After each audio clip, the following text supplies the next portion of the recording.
adalah sang pencipta. Semua ciptaannya adalah miliknya.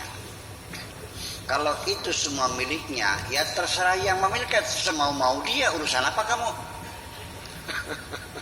Rumah-rumah saya, istri-istri saya, urusan apa kamu nanya? Itu kan pertanyaan tidak etis.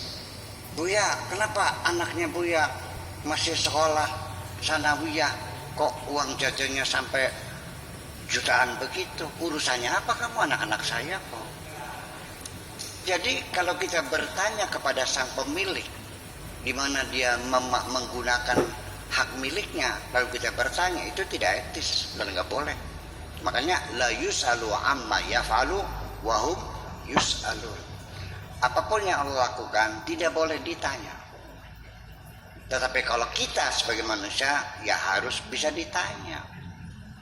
Ada orang yang ingin menerapkan hukum Tuhan, yang ingin mendirikan negara Islam yang berdasarkan hukum Tuhan. Ternyata yang terjadi sang pemimpinnya menjadi Tuhan.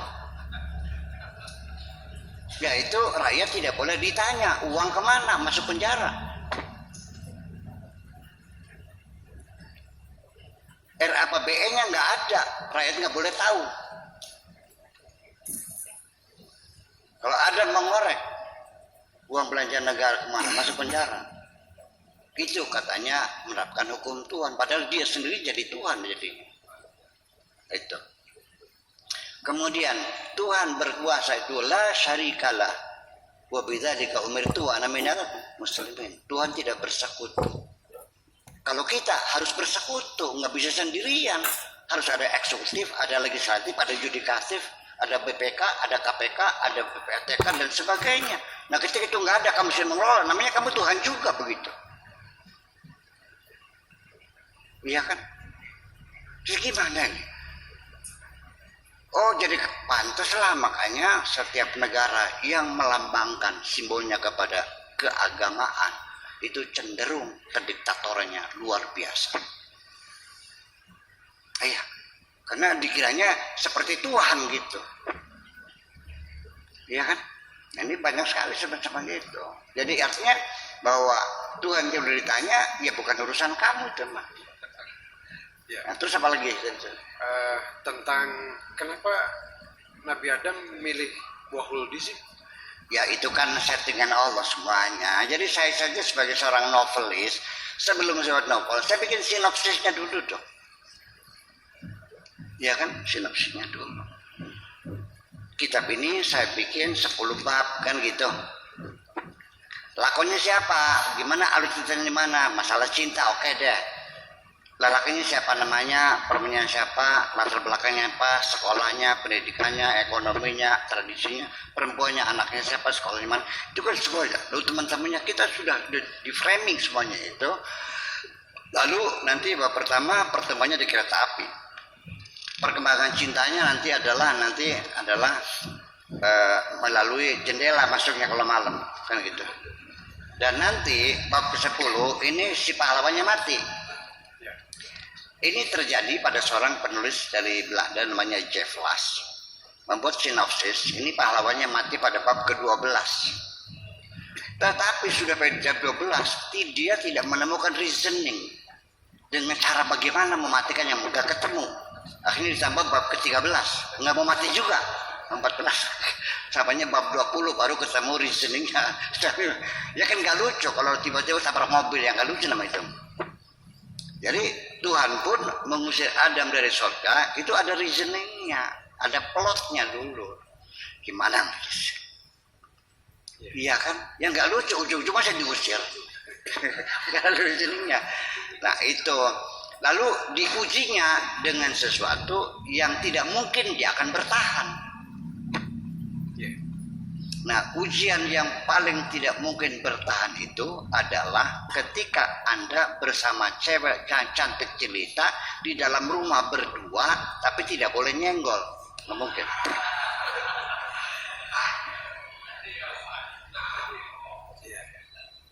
Ya, kalau sekelas Darmuna, saya bisa bertahan. tarningkem, ada nggak apa-apa dah. Tapi kalau sekelas Monica Bellucci, saya nggak yakin.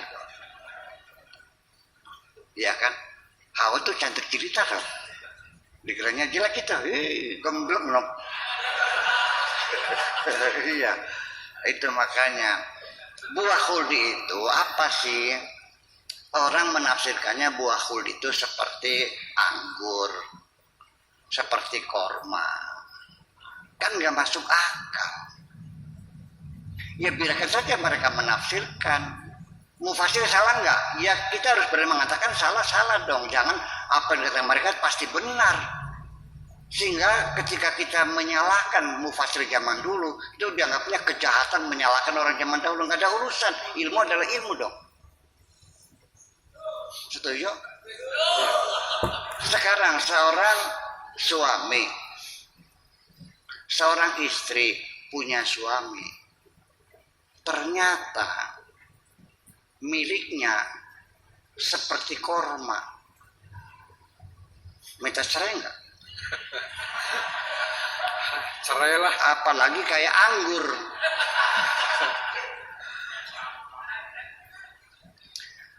Ini wala taqraba hadhihi syajaratu, jangan mendekati pohon. Pohon itu kata kiasan untuk melembutkan kata supaya jangan vulgar. Maksudnya mah syajarah itu apa? Syajarah itu adalah ketika seorang itu melakukan mendekati pohon itu nantinya akan berketurunan. Makanya family trees, betul nggak? Bahasa Arabnya syajaratul ansar.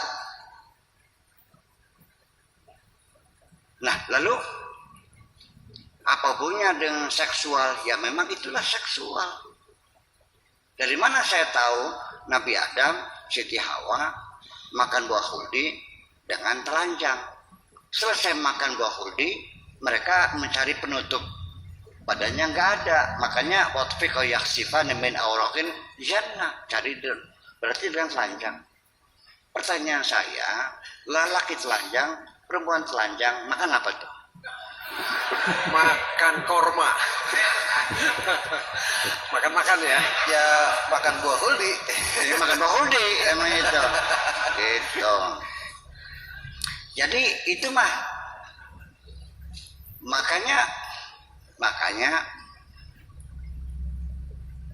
karena bahwa statusnya Adam dan Hawa itu hanya sekedar berteman saja. Uskun anta wa zaujuka. Zaujin itu adalah sebagai persahabatan, sebagai pasangan saja. Makanya kita dalam akad nikah itu harus dua, zawajtuka wa ankahtuka. Kalau hanya zawajtuka saja, hiya zaujuka. Walakin laisa mankuhaka. Iya, ini sebagai pasangan tapi bukan sebagai pacakan. Ya, gitu. Itu dalam akad nikah seperti itu. Alam mazhab Imam Asy-Syafi'i. Alam mazhab Asy-Syafi'iyah. Gak paham saya. Jadi sekarang Al-Quran adalah firman Tuhan.